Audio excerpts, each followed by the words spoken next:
예수님께서 이 땅에 오셔서 선포하셨던 그 의와 분명과 희락으로 통치하시는 그 하나님의 나라에 대한 말씀을 함께 나누고 있습니다. 여러분, 특별히 예수님은 이 마태복음 13장에서 여러 가지 비유를 말씀하시면서 또 이 하나님의 나라에 대한 모습을 우리에게 말씀하고 있는데, 이 비유를 통해서 말씀하시는 이유는 바로 이 하나님의 말씀을 받아들이는 자들에게는 좀 더 쉽게 깨닫기 위해서 비유를 주셨고요. 또 한편으로 또 이 복음을 반대하는 이 적대자들, 반대자들에게는 그 내용을 감추기 위해서였던 것도 볼 수가 있습니다. 그래서 여러분들과 이제 계속해서 살펴봤던 이 씨 뿌리는 자의 비유 같은 경우에 보면 대부분이 이 알곡에 대한 말씀만 했죠. 알곡에 대한 말씀만 했죠. 그러면 이 또 그 이어서 이제 가라지의 비유를 주고 있는데, 이 가라지의 비유는 보면 알곡도 이 땅에 있지만 또 한편으로는 뭡니까? 원수 마귀가 심어놓은 가라지도 있다는 것을 말씀하면서 함께 있다고 하는 것을 말씀했던 것도 볼 수가 있습니다. 그러다 보니까 사실 이 씨 뿌린 자의 비유에서도 보면은 그 씨가 땅에 떨어지지만은 때로는 이 공중의 새가 와서 덥석 물어가기도 하고, 때로는 뭡니까? 이 뜨거운 해가 내리쬐면 그 돌이 달아가지고 뿌리가 완전히 말라버려서 뭐죠? 이 열매를 맺지 못한다는 거지. 때로는 뭡니까? 이 가시떨기가 또 가시가 찔려가지고 그 열매를 맺지 못한다는 것. 이 참 어렵다고 얘기하는 것을 말씀드렸죠. 또 이 가라지가 있어서 또 가라지가 괴롭히고 하기 때문에 또 우리가 이 열매 맺기가 그렇게 쉽지는 않은 것을 볼 수가 있습니다. 사실 이러한 것들이 뭐냐면 다 이 악한 세력이 하나님의 나라만 이 땅에 존재하도록 하는 게 아니라, 사실은 뭡니까? 이 하나님의 나라를 어떻게든 무너뜨리고 또 하나님 나라의 열매를 맺지 못하도록 하는 그런 나쁜 세력들이 더 많다는 것도 우리에게 가르쳐 주고 있는 것입니다. 그러기에 사실 오늘 이 겨자씨의 비유와 또 이 누룩의 비유 자체가 이런 어려운, 박해도 있고 반대자들도 많은 이런 어려운 그런 세상적인 것들을 두고서 우리에게 가르쳐주는 천국의 비밀에 대한 말씀입니다. 먼저 오늘 본문에 보니까 예수님은 천국은 마치 사람이 자기 밭에 갖다 심은 겨자씨 하늘과 같으니 이는 모든 씨보다 작은 곳이로되 자란 후에는 풀보다 커서 나무가 되며 공중의 새들이 와서 그 가지에 깃들이느니라 말씀했습니다.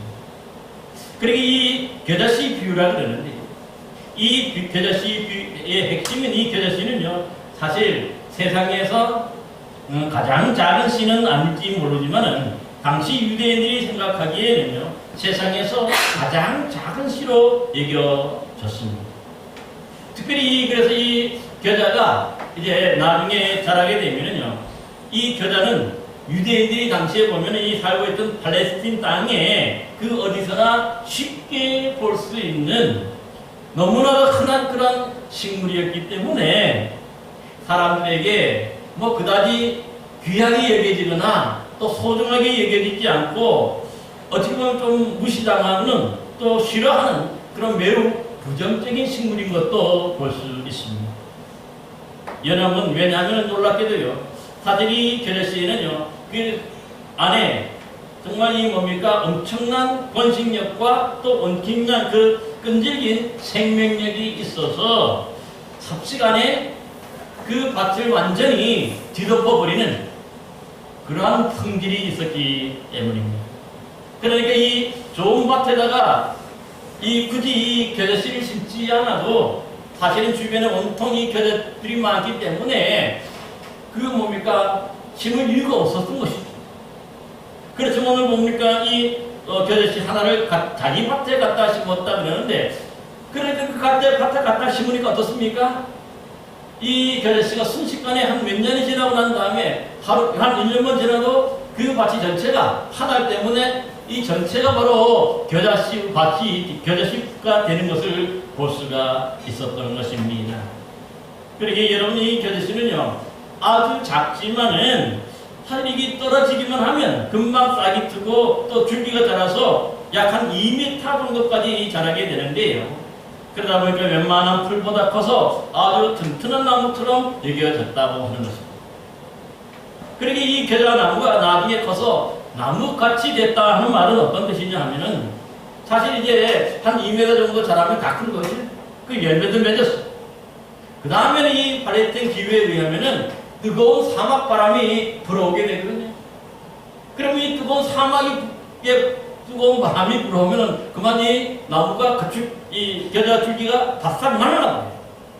말라버리면 그것이 마치 멀리서 볼 때는 작은 나무처럼 여겨집니다. 그러게 거기에 새들이 내려앉아도 무너지지 않고 쓰러지지 않는다는 것을 말씀하고 있습니다.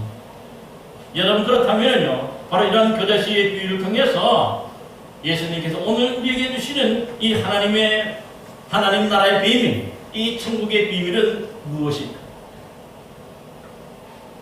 먼저 이 사람들이 아주 작은 씨라고 여겨서 소중히 여기지 않고 싫어하는, 때로는 싫어하는 부정적인 겨자씨처럼 당시에 우리 주님 예수님께서 선포하신 이 하나님 나라의 복음이 당장에는 보면 뭔가 별로 큰 일이 없었어요.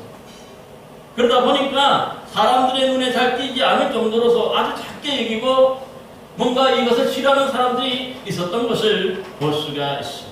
대표적으로 보면은요, 이 마태복음 23장에 보면은 예수님은 화에서 찐저 외식하는 서기관과 바리새인들이여 하면서 너희는 천국 문을 사람들 앞에서 닫고 너희도 들어가지 않고 들어가려 하는 자도 들어가지 못하게 한다. 그렇게도 말씀하셨고요.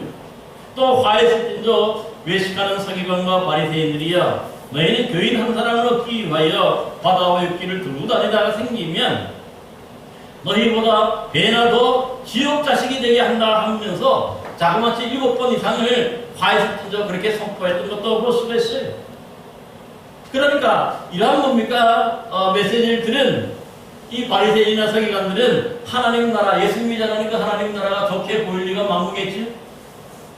오히려 그 자체가 자신들을 비판하고 자신의 잘못됨을 지적하기 때문에 그 하나님 나라의 복음을 뭡니까? 싫어하는 거죠. 멸시하는 거예요. 무시하는 거예요. 그러기에 당시 이 바리새인과 서기관들은요, 예수님이 전하는 이 하나님 나라의 복음이 곧 없어지고 곧 무너지고 없어지고 사라질 줄로 그렇게 생각했던 것을 볼 수가 있습니다. 하지만 놀라운 것은 뭐냐면은 이 바리새인과 서기관들이 잊어버리고 또 생각지 못한 것이 하나 있는데 바로 그 안에 하나님 나라의 복음 안에는 정말 아주 강력한 이런 생명력과 또 번식력이 있다는 것을 그들이 미처 알지 못했던 것이죠. 그러기에 예수님께서 전파하셨던 이 하나님 나라의 복음이 그들의 예상과는 달리 무너지거나 없어지지 않고 오히려 가면 갈수록 걷잡을 수 없을 만큼 크게 성장하여서 또 그 열매를 맺어가는 것도 볼 수가 있었던 것입니다.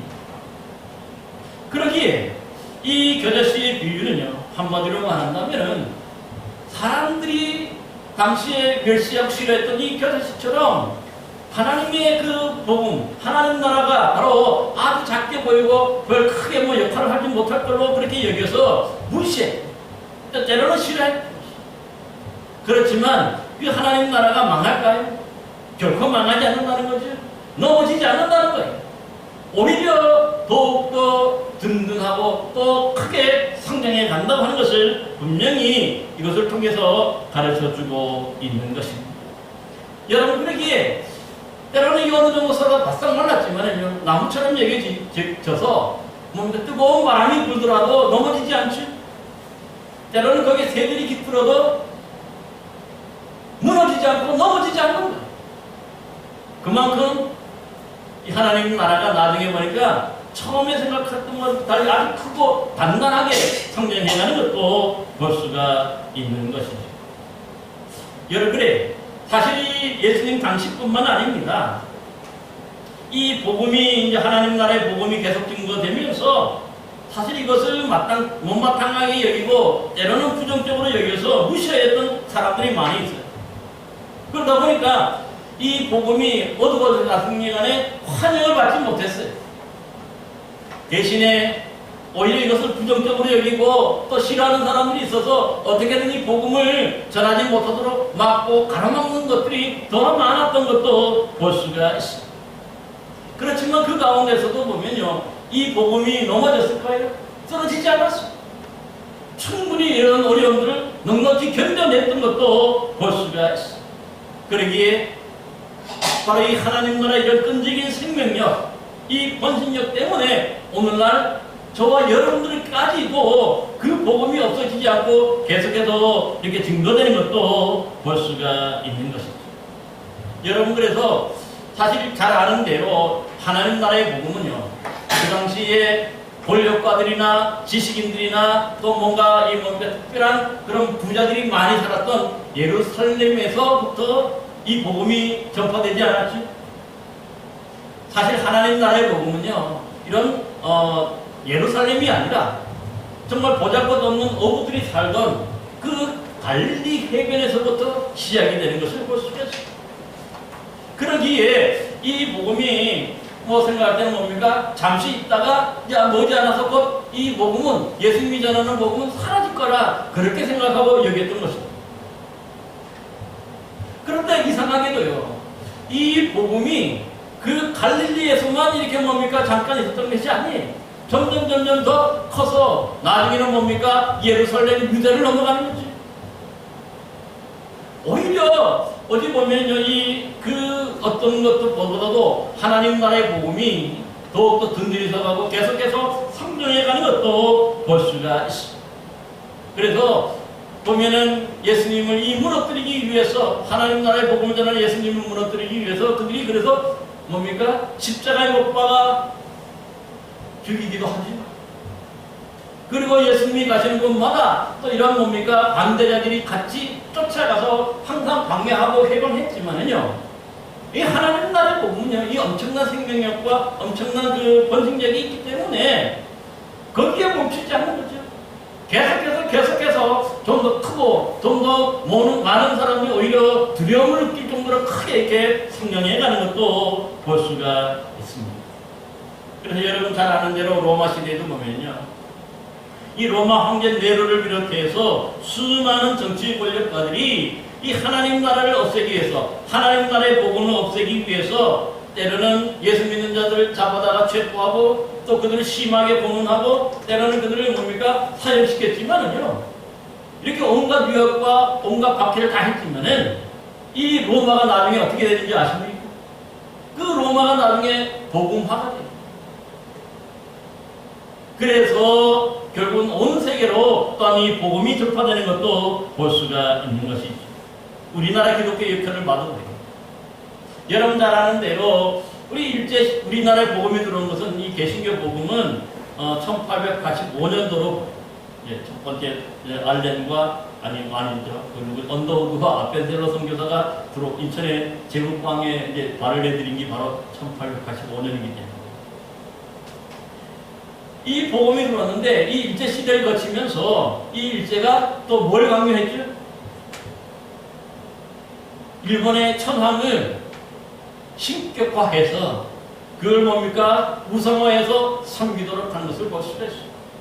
그래서 신사참배를 강요했는데, 그래서 예수 믿는 사람들 또 거기 반대한다고 신사참배를 하지 않으니까 다 잡아다가 감옥에 갇히고 모진 고문을 하고 또 그들 때로는 죽이기도 했어요. 여러분, 그렇다고 해서 이 복음이 거기에 주저앉았을까요? 아니, 오히려 이 박해할수록 누르면 누를수록 하나님 나라의 복음이 더욱더 크게 증거되고 널리 증거되는 것을 볼 수가 있습니다. 이게 바로 하나님 나라의 생명력, 하나님 나라의 번식력 때문에 그러한 것입니다. 그러기에 처음에는 이 하나님 나라의 복음이 사람들과 좀 별것 아니라고 생각할 수도 있고 아주 하찮게 이길 수도 있어요. 그래서 뭔가 매우 부정적으로 이 권력가들에게는 뭔가 반대되는 그런 복음을 전하기 때문에 불법이라고 얘기하고 그렇기 때문에 이 권력가들에서 엄청난 이 박해를 받았지만은요, 복음을 없애지는 못하는 거지. 오히려 누르면 누를수록 복음은 더욱더 크게 확장되고 교회들이 수많은 곳에 생겨나게 되는 것도 볼 수가 있습니다. 그러기에 오늘 이 메시지를 통해서도 우리가 기억해야 되는 것은 뭘까요? 하나님 나라의 복음을 사람들이 비록 반대하고 사람들이 비록 쉽게 받아들이지 않는다 할지라도요, 때로는 우리에게 어려움도 가하고 박해도 가하지만 그러나 이 복음은 멈출 수가 없는 그 자체로 엄청난 생명력과 엄청난 번식력이 있기 때문에 그러는 거죠. 여러분이 모두 이러한 복음의 능력, 이 복음의 생명력을 여러분 기억하시고 또 열심히 증거해서 하나님 나라가 이 땅에 더욱더 든든해지기를 간절히 기원합니다. 또 오늘 본문에 보면 이 겨자씨 비유와 더불어서 예수님은 누룩의 비유도 말씀해 주셨는데, 천국은 마치 여자가 가루 서마 속에 갖다 넣어 전부 부풀게 한 누룩과 같으니라 하였습니다. 여러분, 여기서 말씀하는 핵심인 누룩도 마찬가지죠. 당시 이 유대인들에게는 매우 부정적으로 취급받는 것이 바로 이 누룩이었어요. 왜냐하면 이 누룩은 여러분 잘 아는 대로 효모의 일종으로 균이죠, 균이. 겨자씨보다도 더 작은. 그렇기 때문에 이 누룩이 어디가 조금이라도 들어가면 어떻습니까? 묻으면 이 균처럼 금방 번져가지고 그 모든 것들을 뭡니까? 완전히 다 변화시키고 또 부패시키기 때문에 사실 이 유대인들은 누룩을 악의 상징으로 봤어요.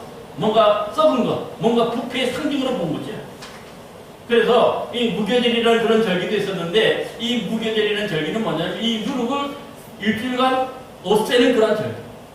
그 정도로 이 누룩에 대해서 근데 참으로 부정적으로 생각했던 것도 볼 수가 있습니다. 하지만 놀랍게도 이 누룩에는 또 뭐가 있습니까? 이 겨자씨와 비슷해요. 즉 아무리 적은 양의 이 누룩을 어떤 음식에도 넣으면요, 한 몇 시간만 지나면 어떻습니까? 그 음식이 완전히 부패하고 완전히 상하게 되죠. 마치 요즘에 그 음식을 상하게 해서 우리에게 뭡니까? 위장에 탈이 나게 하는 그런 뭡니까? 그 균처럼 사실 삽시간에 조금만 묻어도 금방 상하게 돼. 만드는 것이 바로 누룩인 것을 볼 수가 있어요. 그러나 그렇기 때문에 누룩은 한편으로 뭡니까? 부정적이지만 또 한편으로 그 안에는 긍정적으로 본다면 엄청난 번식력과 생명력이 거기에 있습니다. 전념성이 있는 거죠. 여러분, 그래서 여러분 잘 아는 대로 이 누룩은 어떻습니까? 처음에는 맨 처음에 이 몇 방울이 아주 깊이 일부에 소량의 이 누룩이 어떤 음식에 떨어지면 보입니까? 안 보입니까? 그 흔적조차도 찾아볼 수 없어요. 완전히 거기에 파묻혀버리기 때문에. 그래서 누룩은 없는가 보다, 그렇게 느껴지지만 아니죠. 없어진 게 아니죠. 그 안에는 이 엄청난 생명력과 이 전면성이 있기 때문에 역시 뭡니까? 한두 시간만 지나도 그 음식이 완전히 변하게 됩니다. 그만큼 강력합니다. 특별히 오늘 본문에 보면 이 소량의 누룩을 어디에 넣었다 그랬습니까? 가루, 자그마치 서말입니다. 밀가루 서말이면 대단한 양입니다. 그래서 당시 기준으로 본다면 이 가루 서말의 양은 어마어마한데요. 장정 100명에게 먹일 수 있는 빵을 만들 수 있는 충분한 양입니다. 그게 바로 가루 서말. 그러니까 참으로 그저 여러분 가루만 서말이면은 여러분 머리를 한번 상상해 엄청나게 많은 양인데, 그런데 놀랍게도 이 소량의 누룩이 거기에 들어가면은요, 삽시간에 이 서말의 밀가루가 완전히 변하게 됩니다. 마찬가지입니다. 그러므로 이 누룩을 비유를 통해서 주님이 우리에게 가르치신 그 하나님 나라의 비밀이 여기에 숨겨져 있는 것이죠. 그것은 바로 뭐냐면, 마찬가지로 이 겨자씨의 비유와 마찬가지로 당시 이 바리새인이나 서기관들에게 예수님이 선포하신 이 하나님 나라의 복음은 아주 부정적이었어요. 그래서 완전히 그걸 무시하고 그걸 뭡니까? 대적하고 없애려고 했어요. 잘 아시는 대로 예수님이 주로 안식일에 환자들을 고치셨죠. 그렇게 이 안식일을 그들이 어긴다고 여기고 예수님을 공격합니다. 정말 예수님이 처음에 이렇게 했을 때 그들이 이 안식일에는 적어도 범하지 말고 잘 지키시고 하셨으면 아마 덜 부딪혔을 거예요. 그런데 이 안식일에도 병자를 고치시고 또 또 하시다 보니까 어떻습니까? 이 당시에 많은 사람들이 그만 부딪히게 되는 거죠. 특별히 또 예수님의 제자들도 보면은 안식일 날 또 이 미리싹을 잘라서 먹으면 안 되는데 이 안식일 날 배가 고프니까 그다 가다가 미리싹을 잘라 먹음으로써 일을 하게 된 거죠. 그러니까 이렇게 하니까 그 당시에 이 바리새인이나 서기관들, 구약에 정통했던 이 바리새인이나 서기관들은요, 예수님을 아주 못마땅하게 여기고 아주 부정적으로 여긴 거죠. 오히려 하나님의 말씀을 무너뜨리고 해치는 사람, 율법을 피하는 사람, 뭐 이런 식으로 막 공격도 받았던 것도 볼 수가 있는 것이죠. 그러기에 당시에 보면 이 바리새인이나 서기관들의 입장에서 보면은 예수님은 아주 부정적으로 얘기했던 누룩과 같은 거지. 부정적인 그런 모습밖에 없었던 거예요. 그러나 놀라운 것은 뭐냐면 그들이 그렇게 예수님을 마치 누룩처럼 여겨서 어느 뭡니까? 없애려고만 했는데 그 안에 하나님 나라의 생명력이 엄청났던 것을 그들이 미처 깨닫지 못했던 거죠. 여러분, 그렇게 이 누룩의 비유도 이 교제식의 비유와 마찬가지로 역시 엄청난 생명력과 엄청난 그런 전염성이 있기 때문에 아무리 이 사람들이 하나님 나라의 복음을 반대하고 또 없애려고 하지만 결코 없애지 못하고 오히려 그 반대하던 모든 것들, 이 모든 세상을 완전히 압도하고도 남게 된다. 누룩 전체를 섬하르는 그 누룩 전체를 변화시키듯이 이 세상을 변화시키고도 남음이 있는 그런 생명력과 그런 전염성이 있다는 것을 우리에게 가르쳐주고 있습니다. 여러분, 그래서 이 초대교회도 보면요, 사실 이 하나님 나라의 복음이 전파되어서 제일 처음 세워진 교회가 어디입니까? 바로 사도행전에 보면은 마가라고 부르는 요한의 어머니 집에서 모였던 보잘것없어 보이는 이 바로 예루살렘 교회입니다. 특별히 이 예루살렘 교회는 예수님께서 부활 승천하신 후에 12 제자를 비롯해서 120명이 함께 모여 기도하는 장소지. 이런 놀라운 일은 뭡니까? 그러니까 예수님이 이제 십자가에 못 박혀 돌아가시고 하니까 이제 또 승천하셔서 남은 사람이 몇 명밖에 없는 거예요? 120명. 500위의 기적도 일으켰고 또 뭡니까? 그래서 5,000명 이상 먹기도 하고 또 4,000명 이상 거 이렇게 하면서 엄청난 기적을 베풀고 많은 뭡니까? 그런 복음을 전했는데 많은 사람들에게 복음을 전했는데 예수님이 승천하시자 남은 사람이 몇 명입니까? 그래도 몇만 명은 될 줄 알았는데 적어도 몇천 명은 돼야 되는데 그게 아니라 남은 사람이 120명밖에 없었어요. 그러니까 이 예수님의 그런 복음을, 하나님 나라의 복음을 전했던 그 모습이 완전히 아주 작게 보이는 거죠. 이들이 뭘 할 수 있겠느냐? 근데 놀랍게도 뭐냐면요, 이때부터 성령의 그 폭발이 일어나죠.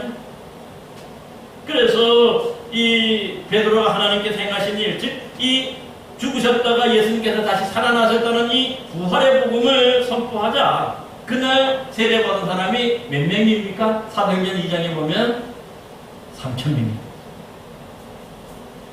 120명에서 세례를 받은 사람만 3,000명이니까 그 다음에 3,000단으로 확 뛴 거죠.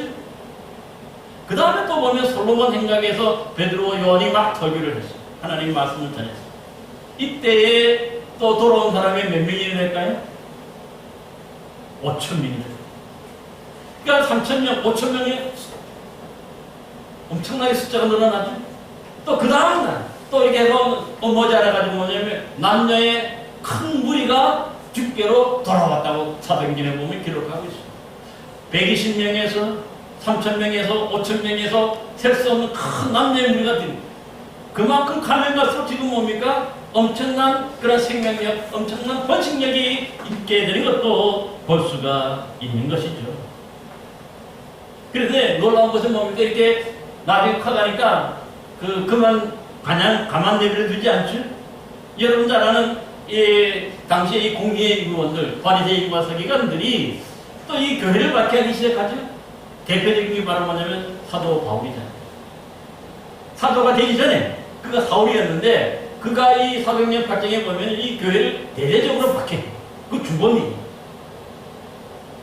그래서 그가 이 다메섹으로 갈 때도 보면은 왜 갑니까? 다메섹에 있는 이 그리스도인들을 잡아오려고. 낯선 이방 나라까지 가는 것도 보게 되는 것이죠. 그리고 이 예루살렘 교회가 완전히 뭡니까? 흔히 말해서 이게 초토화돼서 모두가 다 사방으로 흩어지게 됐는데, 그래서 뭡니까? 교회가 끝났을까요? 예루살렘 교회가? 거기서 멈췄을까요? 아니지.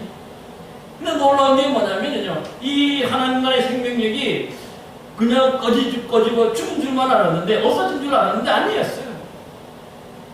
오히려 이때 흩어진 사람들이 곳곳에 흩어져서 또 주의 말씀을 증거하잖아요. 그래서 유대인들이 가장 싫어하는 동네 사마리아에도 교회가 세워지고, 또 옆바나 또 이 가이사랴 같은 데도 보면은 교회가 세워지고. 여러분 여기 뭐 아니죠? 잘 아는데 이방 지역으로 넘어가거든요. 이 박해를 받아서 피했던 사람들이 시리아 안디옥, 요즘에 시리아입니다. 거기에 있는 안디옥이라는 동네에서 또 이 복음을 증거해가지고 거기에 이방인 최초로 교회도 세워져요. 그리고 여기서만 끝난 게 아니죠. 어떻게 됩니까 또? 수많은 박해가 있었지만은요, 계속해서 뭡니까? 이 터키 중부 지방으로 이 복음이 전파돼요. 그래서 잘 아는 들 비시디아 안디옥, 루스드라, 더베, 이고니온 이런 중부 지방으로 전해지고 더 나가서 아시아 지방, 터키의 뭡니까? 서쪽. 거기 뭐 에베소, 그 다음에 서머나, 또 그 다음에 뭡니까? 버가모, 사데, 빌라디아, 두아디라, 라우디아 교회, 뭐 이런 교회들이 또 세워지고요. 또 갈라디아 교회도 거기 세워지고. 뿐만 아니라 거기서 또 그친 게 아니죠. 어디로 넘어갑니까? 이 유럽으로 넘어가가지고 잘 아는 대로 지금의 그리스 지방인이 빌립보 교회가 세워지고, 데살로니가 교회가 세워지고, 베레아 교회가 세워지고, 고린도 교회가 세워지고, 심지어는 나중에 어디까지 가서 세워집니까? 로마에도 교회가 세워지죠. 이거 엄청난 거죠. 뭔가 박해를 가하고 뭔가 없애려고 분명해서 없어진 줄 알았는데 없어지지 않았어. 교회. 끊임없이 큰 번식력과 또 이 생명력으로 말미암아서 교회가 더 급속히 여기 뭡니까? 전파되고 각 곳에 교회가 세워지는 것도 볼 수가 있는 것이죠. 여러분, 그래서 이 교회가 이렇게 로마까지 증겨지고 많이 이렇게 번식되자 어떻게 됩니까? 당시 이 도미시안 황제로부터 시작해가지고 이 교회를 또 핍박하고 없애려고 해요. 수많은 사람들이 여러분 잘 아는 로마의 콜로세움, 그 원형 경기장에 끌려가가지고 이 짐승의 밥으로 던져지기도 했어요. 때로는 어떤 사람들은 뭡니까? 이 바닷가에서 이 해가 쨍쨍 내리쬐는 그 바닷가에 그냥 뭡니까? 이 얼굴만, 머리만 내요. 어떻게 됩니까? 이 햇볕에 타 죽어요. 이런 식으로 해서 또 어떤 사람 십자가 거꾸로 매달려요. 수많은 사람들이 그래서 이 복음을 멈추고 복음을 없애기 위해서 노력했지만은요, 놀랍게도 어떻습니까? 사실 이 313년에 그 밀라노 칙령이라는 걸 통해서 기독교가 신앙의 자유를 얻어요. 그래서 누구나가 다 이제 예수 믿을 수 있도록 자유가 허용됩니다. 그 전까지는 기독교는 박해의 대상입니다. 더 나아가서 381년이 되면은요, 또 콘스탄티노플 회의를 하는 것이 있는데, 여기서 로마 도시우스 황제가 어떤 일을 하냐면 기독교를 나라의 종교, 그러니까 뭡니까? 국교로 정해요. 여러분, 국교가 뭐죠? 그 나라의 종교라는 뜻이거든요. 그래서 이제 380년이 넘어가면은 그때부터는 뭡니까? 기독교만이 이 종교고 나머지는 다 없애버려요. 그래서 예수 믿지 않는 것이 불법이 되도록 그렇게 변해요. 여러분, 이런 생활을 예수님 당시에 누가 하셨겠습니까? 사실 이 갈릴리에서 겨우겨우 교모님께 이렇게 자랐는데 아주 작게 보였는데, 나중에 보니까요, 그 대제국 로마 제국도 완전히 뭡니까? 복음으로 변화되어서 그 나라의 국교가 되는 이런 놀라운 엄청난 그런 뭡니까? 선교가 일어나는 것도 보게 되는 것입니다. 그러므로요, 사실 이 겨자씨의 비유와 사실 이 누룩의 비유는요, 지금은 우리가 볼 때에 참 보잘것없게 여겨지고 또 때로는 뭡니까 부정적으로 여겨져서 사람들이 회피하고 사람들이 뭡니까 없애려고 막 그렇게 박해도 가하지만요 결코 없어지지 않는다. 하나님의 나라의 이 복음은 가면 갈수록 정말 그 모든 게 더욱더 든든히 서가고 또 더 많은 사람들에게 삽시간에 증거되고 널리 퍼지는 그러한 말씀인 것을 분명하게 가르쳐주기 위해서 바로 이 겨자씨 비유와 또 이 누룩의 비유를 들어서 우리에게 가르쳐주고 있는 것입니다. 여러분 그래서 사도 바울은요 고린도 후서 4장에서 이렇게 고백합니다. 우리가 사방으로 우겨쌈을 당하여도 쌓이지 아니하며 답답한 일을 당하여도 낙심하지 아니하며 박해를 받아도 버림받지 아니하며 부러뜨림을 당하여도 망하지 아니하고 우리가 항상 예수의 죽음을 몸에 짊어지면 예수의 생명이 또한 우리 몸에 나타나게 하려 함이라 고백하였던 것입니다. 그렇습니다. 오늘 우리가 믿는 이 복음은요 그만큼 뭡니까 생명력이 있고 그만큼 끈질기고 그만큼 뭡니까 강한 그런 복음인 것을 여러분이 기억하시기를 바랍니다. 그러기에 요즘에 또 이 복음을 전하다 보면은 또 이 교회를 박해하고 교회를 뭡니까 나가지 못하도록 또 이게 가로막고 하는 사람들이 많지만은요 하나님의 나라의 복음은 이런데 구애를 받지 않아요. 오히려 어렵게 하고 오히려 박해를 할수록 더 우리 교회가 복음을 증거하고 더 열심히 증거해서 더 많은 교회 곳에 복음이 증거돼서 교회가 세워지고 또 하나님 나라가 계속해서 이어져 가게 되는 것을 볼 수가 있습니다.